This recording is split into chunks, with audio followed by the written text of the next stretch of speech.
మీర్పేట్ సాయి సామ్రాట్ Nagar colony వాసులు MLA Sabitha ఇంద్రారెడ్డిని ఘనంగా సత్కరించారు. సామ్రాట్ నగర్ కాలనీలోని దీర్ఘకాలికంగా ఉన్నటువంటి డ్రైనేజీ అవుట్లెట్ సమస్యలను 25 లక్షల వ్యయంతో శాశ్వతంగా పరిష్కరించారు. ఆమె దీనికి కృతజ్ఞతగా మాజీ కార్పొరేటర్ ఏనుగుల అనిల్ కుమార్ యాదవ్ ఆధ్వర్యంలో నిర్వహించినటువంటి ఆత్మీయ అభినందన సభలో సబితా ఇంద్రారెడ్డికి కాలనీ వాసులు ఘనంగా సత్కరించారు.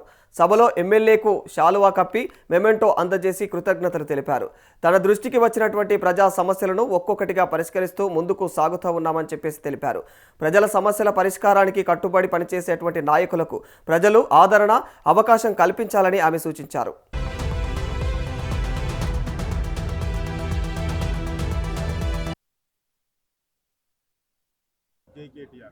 ఈరోజు చూసుకున్నట్టయితే మన మీర్పేట్ మున్సిపల్ పాత కార్పొరేషన్ జిహెచ్ఎంసీ 60 డివిజన్లో చిరకాల వాంఛ భగీరథ ప్రయత్నం అంటే ఏందో ఈ సాయి సామ్రాట్ నగర్ కాలనీ చూసింది.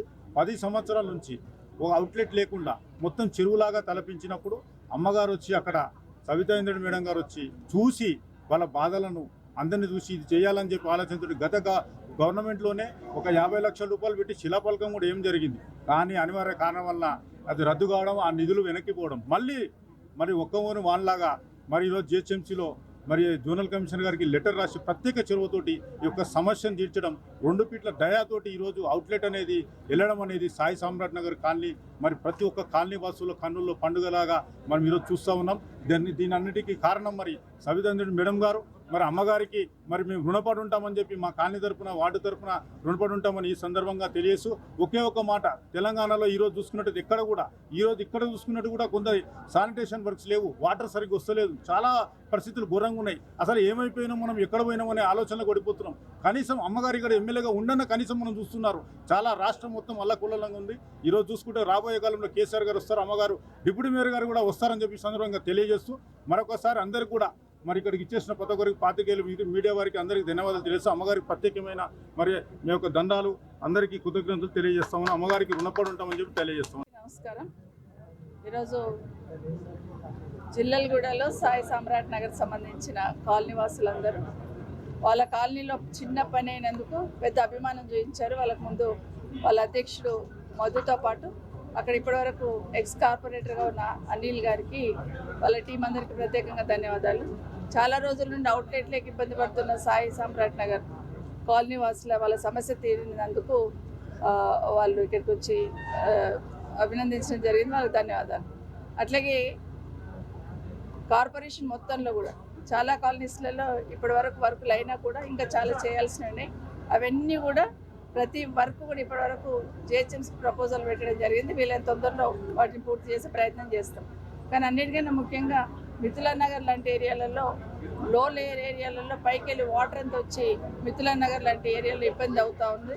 ఎస్ఎన్డిపి వర్క్ అవుతుంది, అక్కడ అటెన్షన్ ఇవ్వమని స్థానికంగా ఉన్న నాయకత్వాన్ని అన్ని కూడా కోరుతా ఉన్నాను. వీలైనంత తొందరలో పూర్తి చేసి వాళ్ళు కూడా సమస్య లేకుండా చేసే ప్రయత్నం చేస్తాం. కానీ అన్నిటికన్నా ప్రధానంగా ఈ ప్రభుత్వం ఆలోచించాల్సింది ఏంటంటే, డ్రింకింగ్ వాటర్ చాలా సమస్య అవుతుంది. గతంలో ఏ కాలనీలో ఇబ్బంది లేని మంచినీటి సమస్య ఈరోజు ప్రతి కాలనీలో, ప్రతి బస్తీలో మంచినీళ్ళకి సమస్య ఏర్పడుతూ ఉంది. ఇప్పటికైనా ఈ ప్రభుత్వం చొరవ తీసుకొని, గౌరవ ముఖ్యమంత్రి గారు చొరవ తీసుకొని కాలనీలలో, బస్తీలలో ఏర్పడుతున్న మంచినీటి సమస్యను పరిష్కరించాలని కోరుతా ఉన్నాను. రెండవ అంశం ఏంటంటే, మీర్పేట్ జిల్లాలో జిహెచ్ఎంసీల కన్నా ట్యాక్స్ ఎక్కువ ఉంటుంది. గతంలో కేసీఆర్ ప్రభుత్వం ఉన్నప్పుడు ట్యాక్స్ జీవో రూపంలో పెంచినా కూడా దాన్ని అంతా కూడా హోల్డ్ చేసి మామూలు తక్కువ తీసుకునే వాళ్ళము. కానీ ఇప్పుడు ఏమైపోయిందంటే ఇమీడియట్గా పెంచేయడం వల్ల అందరి మీద కూడా భారం పడుతూ ఉంది. కాబట్టి జిహెచ్ఎంసీలో ఏ ట్యాక్స్ అయితే ఉందో ఇక్కడ కూడా అదే ట్యాక్స్ కలెక్ట్ చేయాలని ప్రభుత్వాన్ని కోరుతూ ఉన్నాను.